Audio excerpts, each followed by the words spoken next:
在上世纪90年代，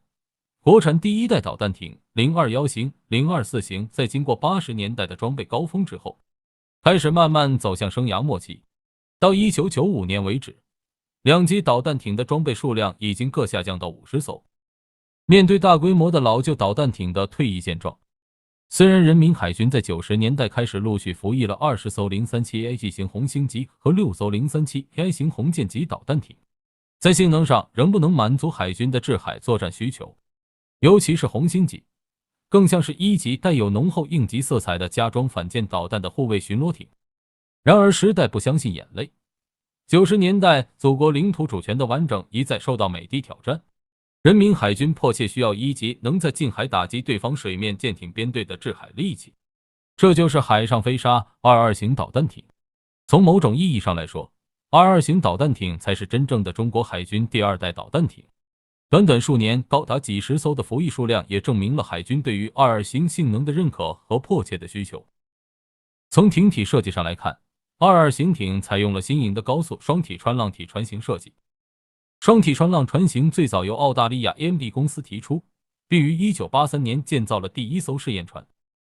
并在1989年实现了双体穿浪船横渡太平洋的壮举，在高速轮船市场引起巨大反响。另一方面，国内在此时也开始了双体穿浪船型研究，并在1993年，广州船舶及海洋工程设计研究院简称中船605院同澳大利亚 AMD 公司合作。由于双体穿浪船型具有耐波性、稳定性和快速性好的优点，这与导弹艇的特征不谋而合。因此在1999年，605所以 AMD 350型双体穿浪船为模型设计了海军新一代导弹艇参与竞标。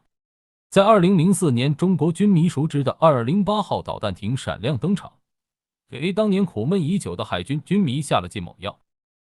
在外形设计上，22型艇的整体轮廓低矮扁平，采用隐身设计，简洁明了。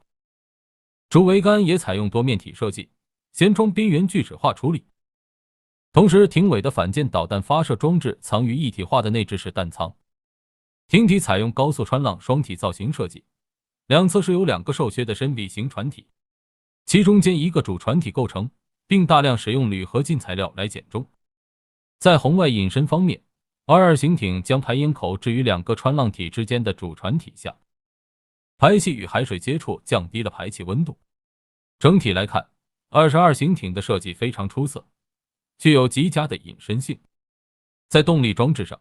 ，22型艇搭载了2台 MTU 16伏 396T 74L 型柴油机，另外还开创性的在2侧延伸艇体上布置了4具喷水推进器，最高速度可达50节，提高了机动性，同时也降低了高速航行时的震动噪声。在尺寸上，22型长42.6米，宽度达到12.2米，满载排水量220吨。作为一级专业制海打击的导弹艇，22型可以说在有限吨位下将反舰火力发挥至极致。22型在艇尾的内置式反舰导弹舱装备有8枚鹰击83反舰导弹。鹰击83反舰导弹是鹰击8系列的第2代改进型，采用小型涡轮喷气式发动机代替鹰击8的固体火箭发动机，射程增加到120千米以上，可实现超视距外攻击。在防空方面，22型还在艇首布置了一门沿采用隐身炮塔设计的 APJ-13 型6管30毫米舰炮，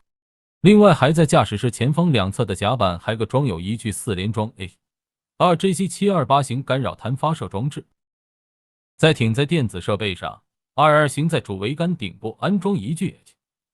LJQ-36R 改进型对空对海搜索雷达，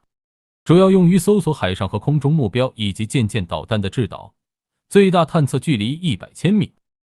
另外，在舰桥顶还设有一具 ZGJ-1B 型光电跟踪仪，用于对掠海目标等进行捕捉和跟踪，为 PJ-12 型6管30毫米近防炮提供火控支持。此外，22型导弹快艇还设有 NH905 型海军综合战术数据链系统，在实际作战中配合岸基、空基预警体系，凭借高隐身性和高速性，可对水面目标造成饱和打击的效果。22型实际上也是特定历史时期下诞生产物，作为一级用于打击在近海打击敌方水面舰艇编队，限制敌方海军在中国近海的作战行动的导弹艇，在2004年在亮相之后，在几年时间里多家造船厂同时发力，以极高的交付效率在短时间内解决了人民海军的燃眉之急，加强了近海防御力量。在岸基防御的配合下，大量列装的22型导弹艇将使中国近海成为真正意义上的海上禁区，也减轻了当时尚不富裕的人民海军大型水面战舰的对海打击任务压力。当然，22型艇也颇有种生不逢时的感觉。22型艇的服役高峰期恰逢人民海军装备发展的起飞时期，由于吨位小、喷水装置以及铝合金船体的维护保养复杂，使得22型艇在近海巡逻方面不如大批量服役的056型护卫舰，而在对海打击上又不如解放军大批量装备的制海作战多用途战斗机。在这个连052D 都成过气网红的时代，22型导弹艇也逐渐从流量明星走向幕后。当然，这也是近10几年来人民海军如火箭蹿升般发展的缩影。